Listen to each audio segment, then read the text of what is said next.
बहुत समय पहले की बात है। एक गांव में एक किसान रहता था।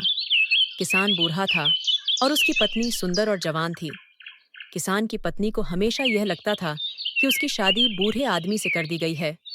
यह सोच सोच कर वह हमेशा दुखी रहती थी।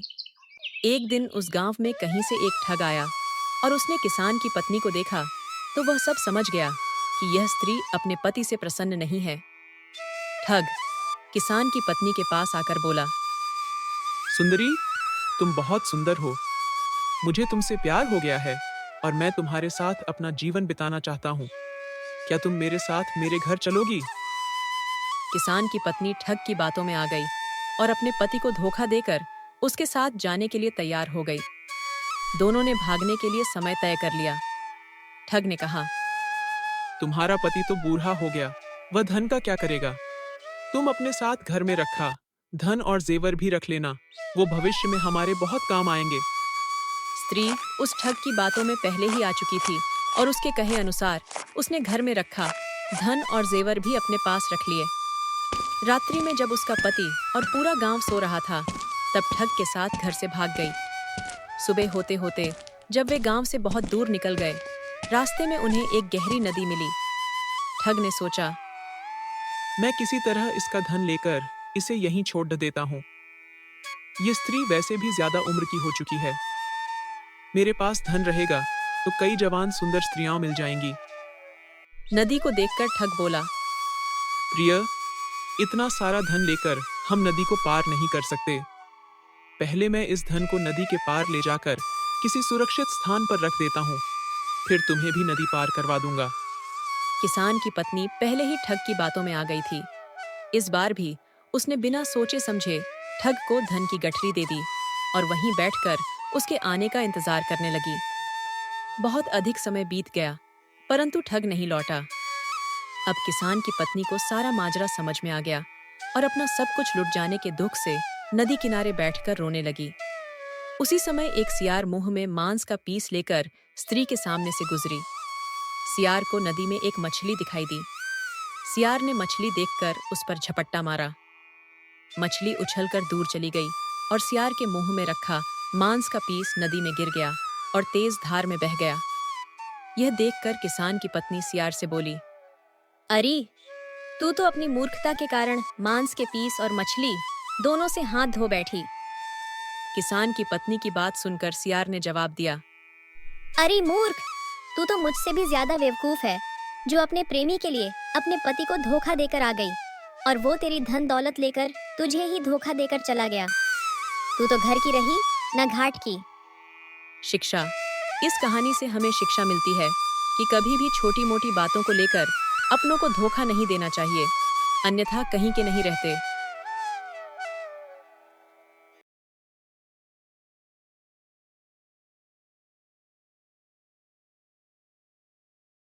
बहुत पुरानी बात है। दक्षिण भारत में एक राजा राज करता था। राजा का राज्य समुद्र के किनारे होने के कारण राजा को भोजन के साथ मछलियां खाने का बहुत शौक था। बिना मछलियों के राजा का भोजन अधूरा रहता। एक बार की बात है, राजा के राज्य में बहुत तेज तूफान आया, जिसके कारण कोई भी मछुआरा मछली पकड़ने के लिए समुद्र में नहीं जा सका। उस दिन राजा को भोजन में मछलियां नहीं मिली, जिससे राजा बहुत उदास हो गया। राजा ने जब अपने मंत्रियों से इस बारे में पूछा, तो उन्होंने बतलाया कि इतने तेज तूफान में समुद्र में मछली पकड़ने जाना अपनी जान पर खेलने के समान है, इसलिए कोई भी मछुआरा समुद्र नहीं जा रहा है। राजा ने घोषणा करवाई कि जो भी समुद्र से ताजी मछलियां लाएगा, उसे मुंहमांगा इनाम दिया जाएगा। राजा की घोषणा सुनकर मछुआरों के मन में लालच तो आया, किंतु कोई भी मछुआरा अपनी जान जोखिम में डालने के लिए तैयार नहीं हुआ। उसी राज्य में एक बहुत ही गरीब मछुआरा रहता था। उसे जब राजा की इस घोषणा का पता चला, तो अपनी दरिद्रता दूर करने के लिए अपनी जान की परवाह किए बगैर समुद्र में चला गया। समुद्र में उसने जाल फेंका, जिसमें कई बड़ी बड़ी मछलियां फंस गईं। मछुआरा मछलियां लेकर राजा के महल पहुंचा, किंतु राजा के सैनिकों ने उसे महल में नहीं घुसने दिया।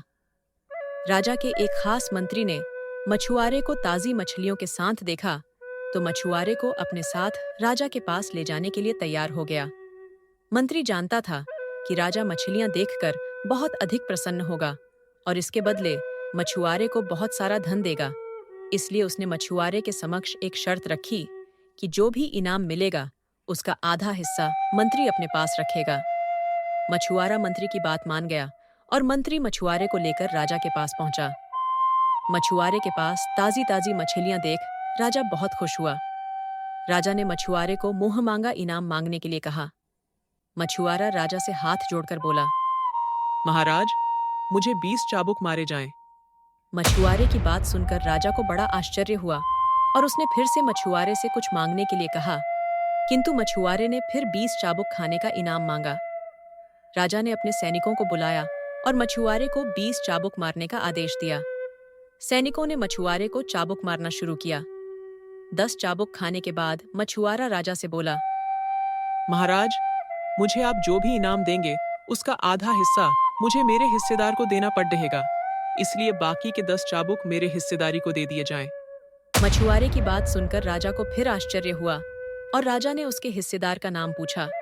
मछुआरा मंत्री की तरफ इशारा करते हुए बोला, महाराज, यही मेरे हिस्सेदार हैं। इन्होंने ही मुझे आपके पास लाने के बदले प्राप्त इनाम का आधा हिस्सा मांगा है। राजा ने मंत्री की ओर देखा तो मंत्री ने शर्म से अपना सर झुका लिया। राजा ने आदेश दिया कि बाकी की 10 चाबुक मछुआरे के हिस्सेदार को मारे जाएं। सैनिकों ने राजा के आदेश पर मंत्री को 10 चाबुक मारे। राजा ने मंत्री को उसके लालच के कारण अपने मंत्री पद से हटकर राज्य से बाहर कर दिया और मछुआरे को बहुत सारा इनाम देकर विदा किया। शिक्षा। राजा और लालची मंत्री की कहानी से हमें शिक्षा मिलती है कि लालच में आकर कभी भी किसी को अनावश्यक रूप से परेशान नहीं करना चाहिए।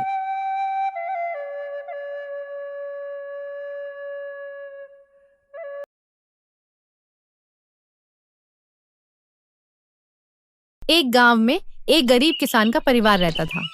माधव अपनी पत्नी सादिका के साथ खेती करता था। उनकी एक छोटी सी बेटी थी, रचना। माधव भगवान कृष्ण का बहुत बड़ा भक्त था। एक दिन वह मंदिर गया तो रचना भी उसके साथ चली गई। मंदिर से वापस आने के बाद रचना ने अपने पिता से कहा, पिताजी, मंदिर में जो मूर्ति थी उसने कितने अच्छे कपड़े पहने थे। हम तो हमेशा फटे पुराने कपड़े पहनते हैं। बेटा, वे तो भगवान कृष्ण और राधा रानी की मूर्ति है।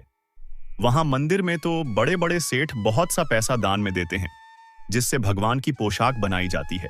लेकिन पिताजी, भगवान के पास किस चीज की कमी है? अगली बार मैं दोबारा आपके साथ मंदिर चलूंगी और भगवान से हम सबके लिए अच्छे अच्छे कपड़े मांगूंगी। तब उसकी मम्मी सादिका बोली, अच्छा ठीक है, मांग लेना, अब बहुत देर हो गई है, सो जा। अगले दिन रचना अपनी माँ के साथ राधा कृष्ण के मंदिर पहुंच जाती है। रचना बोली, भगवान, हमें भी अच्छे अच्छे सुंदर कपड़े दो, गहने दो, खाने के लिए मिठाई और पकवान दो। आप तो मजे से यह सब खाते हो, लेकिन हमें कुछ नहीं मिलता। बेटा, ऐसा नहीं कहते, जो मिल रहा है उसमें खुश रहना चाहिए। कुछ देर भगवान के सामने बैठकर दोनों माँ बेटी घर वापस आ जाती हैं। इसी तरह कुछ दिन और बीत जाते हैं। इसी बीच एक सेठ जी मंदिर में आते हैं। सेठ जी बोले, पंडित जी, मैं भगवान कृष्ण के श्रृंगार के लिए ये रेशमी पटका और राधा जी के लिए ये रेशमी चुनरी लाया हूँ। साथ में सोने के गहने भी हैं। आप इनका श्रृंगार कर दीजिए, लेकिन ध्यान रहे इसकी रखवाली करना आपकी जिम्मेदारी है। पंडित जी कृष्ण जी और राधा जी के वस्त्र बदलकर नए रेशमी वस्त्र गहने पहना देते हैं। कुछ देर बाद सेठ जी वापस चले जाते हैं और पुजारी जी पूजा करने में व्यस्त हो जाते हैं। इसी बीच सादिका और रचना दोनों मंदिर पहुंचते हैं। रचना बोली, माँ, देखो कान्हा जी और राधा जी ने कितनी सुंदर पोशाक पहनी है। ये मुझे भी पहननी है। आप इनसे कहिए कि ये पोशाक कुछ देर के लिए हमें दे दे। बेटा, ऐसा नहीं बोलते, भगवान नाराज हो जाएंगे। माँ, मुझे तो यही पोशाक चाहिए। राधा जी की चुनरी कितनी अच्छी लग रही है। पंडित जी बोले, तुम दोनों यहाँ बैठकर क्या बातें कर रही हो? कहीं गहने और कपड़े चुराने की मंशा तो नहीं बना रही?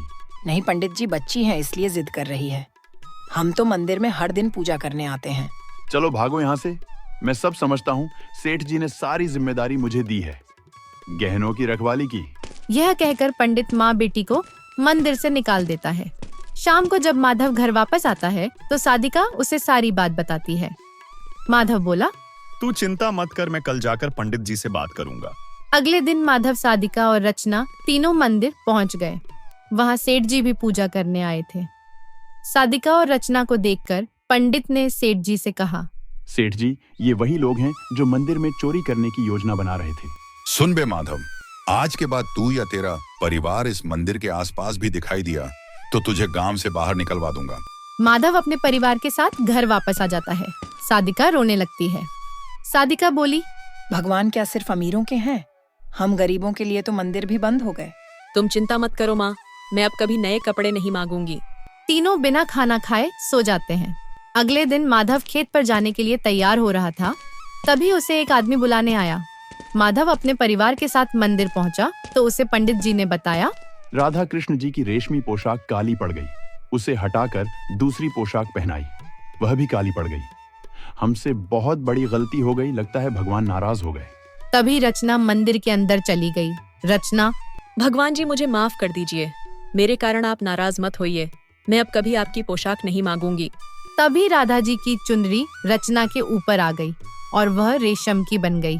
यह देखकर सेठ जी ने कहा, कान्हा जी, हमसे बहुत बड़ी गलती हो गई, हमने आपकी नन्ही भक्त का अपमान किया। उसके बाद राधा कृष्ण जी के कपड़े और आभूषण पहले के जैसे हो गए। सेठ जी बोले, माधव, आज से तुम्हारे परिवार का पूरा ध्यान मैं रखूंगा और इस बच्ची के लिए कपड़े, गहने और खाने पीने का सारा सामान मेरे घर से आएगा। यह सुनकर माधव और सादिका बहुत खुश हुए। सादिका बोली, कान्हा जी ने स्वयं अपने वस्त्र हमें देकर हमारा जीवन धन्य कर दिया। उस दिन से रचना और उसका परिवार को पूरे गांव में मान सम्मान मिलने लगा।